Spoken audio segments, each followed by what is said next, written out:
Hello, everybody, and welcome back to another episode of Musings of Star Anish. Without any delays, we are going to jump straight into the story that I promised you yesterday. The the story has I already told you the moral of the story yesterday, which is things will take as long as they will take. So here's the story. This is happening in September 2019. I'm not sure of the exact date, but it is somewhere in the second week. And where am I? I am somewhere up in the north inside Spiti Valley. I've just entered Spiti Valley, in fact, on that particular day. I start my journey from this little checkpoint called Sumdo, where non-Indians have to show their permit. Indians have to prove their identity, and then I'm waiting there for breakfast. There's this little canteen of sorts where they make food for the BRO workers. And by the way, public can also eat there, but it's not specifically a restaurant. It's a canteen for the BRO workers. So I'm hungry. I haven't had any breakfast. I only had chai. So I wait there for a really long time to get samosas, and that's all they're making, nothing else. Pack a few, eat a few, and I ride off. And while I'm waiting for this, somebody tells me that there's a monastery here close by, only about 12 kilometers, and there's an old mummy of a Buddhist monk.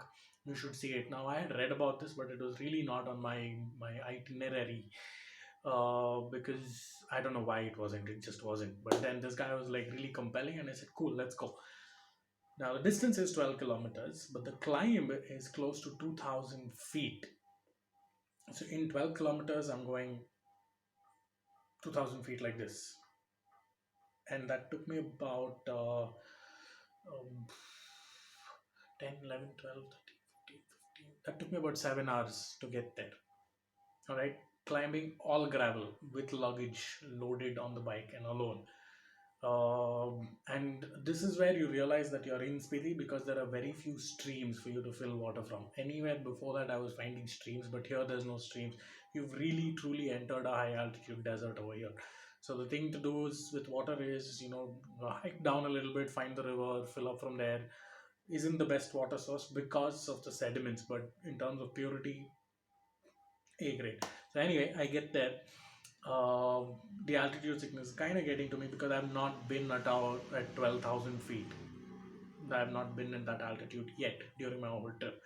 I find a few local boys who run a little dhaba there, and they said, "Hey, come, let's play cricket." And then like they saw me on the cycle, and they said, "This place is yours. You do what you want to." So anyway, I was just chilling out there, and they said, "Come, let's play cricket." And I cannot run 10 steps there. The oxygen levels are really low, and I'm like, not that I enjoy playing cricket at all, but then again, you got when in Rome, right?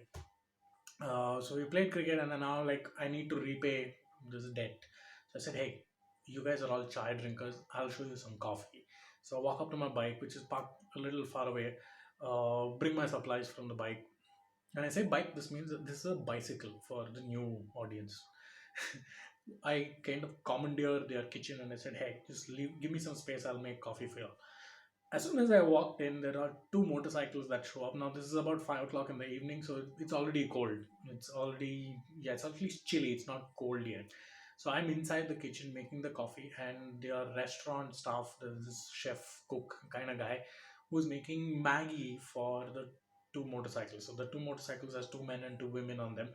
Most probably rental motorbikes. I'm not sure. But then these guys are sitting there. They're going around looking at the monastery. The mummy kept there and all of that, and then they come back and they're still waiting for their Maggie. Now you need to understand at 12,000 feet, water is going to take a really long time to boil. And I have just understood all of this, but then there's nothing I can do about it. So I'm just waiting for the water to boil, to make the coffee, and then just sit with these guys and have the coffee, chat some more. And I stepped out for something, and then the people who were waiting for their Maggie, one of them very arrogantly looked at me and said, "Hey, how long does it take for Maggie to be made? It's supposed to be 2 minutes." Now, here's what I'm really proud of. There are only two moments in my life where I feel that I've been truly Zen. This is one of them. So I walk up to him very politely. Now, I don't know if he's realized that I'm not from there or not, but the question was directed at me. So I went very politely, asked him, "Hey, how old are you?" And he says he's 36.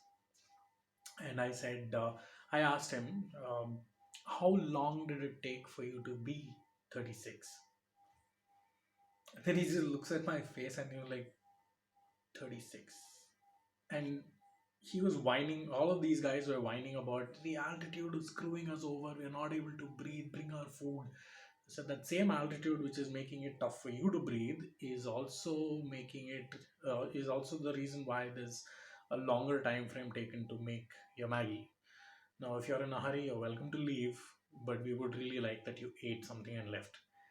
Now I at this point I was like being one of them, one of the people who run this little dhaba at 12,000 feet. um, Nobody needs to do that. I mean, you don't need to supply food for these, for people who show up there. It's not a necessity, but then it's a good business opportunity. These kids are young and they're really entrepreneurial about it. But then that question and the way I spoke to him about it is like the best example of, things will take as long as they will take. You can't get caught up in the process. I mean, you got to give your all to the process, but you can't get caught up in like when, how, where. So then the Maggie was done, and me and the cook, we kind of brought their four bowls out and left it there. And we had, by this time we were like sipping our coffees, and I walked back to my cycle to keep my supplies, which is the coffee mug, sorry, the bottle of coffee powder and my jaggery and all of that. And that's when these guys realized that holy f, this moron cycled up here and he's not whining about the altitude. We guys are such losers. So I didn't, put that end outcome that I really wanted them to feel directly into their face. It was the process of them realizing it for themselves. So I wasn't really attached on, you guys need to know what this is. But then it was just letting them figure it out. So I think that's one of the best stories. A lot of people who I know personally have heard this a lot of times. In fact, this is a story I throw around on second dates. But yeah, that's just it. Things will take as long as they take, and this is the story. I can't wait to go back to Spiti as soon as I can. Thanks for tuning in. You need to share this story because this is a true piece of value, life lesson, if you may.